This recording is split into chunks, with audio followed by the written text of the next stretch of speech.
আমাকে ক্ষমা করে দাও রবি। আমরা তোমার বোনকে বাঁচাতে পারলাম না।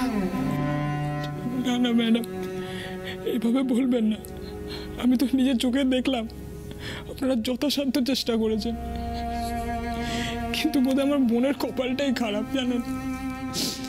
সেসব দিয়ে লড়াই করেও বোধহয়। রবি, রবি এভাবে ভেঙে পড়ো না।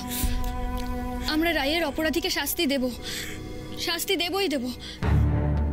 তুমি আমাকে কয়েকটা কথা বলো তো। আগে তুমি এদিকে এসো, এসো বসবে, এসো এসো বসে কথা বলবো আমরা। এসো বসো।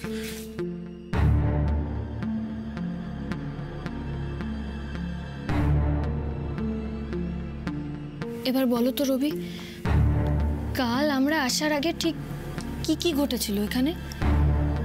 আমরা তো তোমাকে একেবারে অজ্ঞান অবস্থায় পাই কেবিনে। কি ঘটেছিল সেটা তো নিজেও বুঝতে পারলাম না। হালকা একটু তন্দ্রা এসেছিল।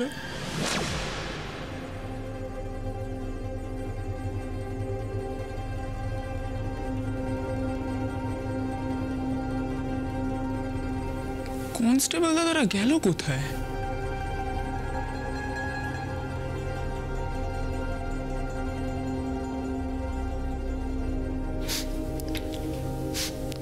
এত ঘরে সিগারেটের গন্ধ কি করে এলো?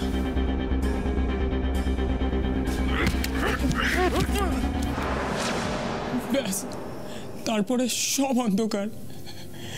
কিছুক্ষণ আগে চোখ খুলতে নার্সের কাছে জানতে পারলাম যে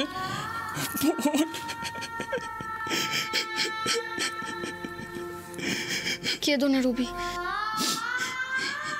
না না না, আমি কাঁদবো না। আমি কাঁদলে বাবা আমাকে সামলাবে কি?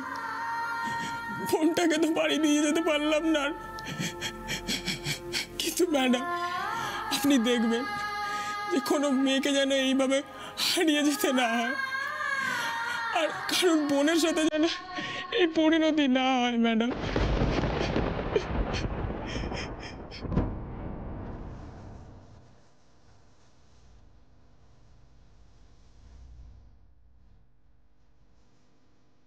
তুমি খুব সাহসী রূপী,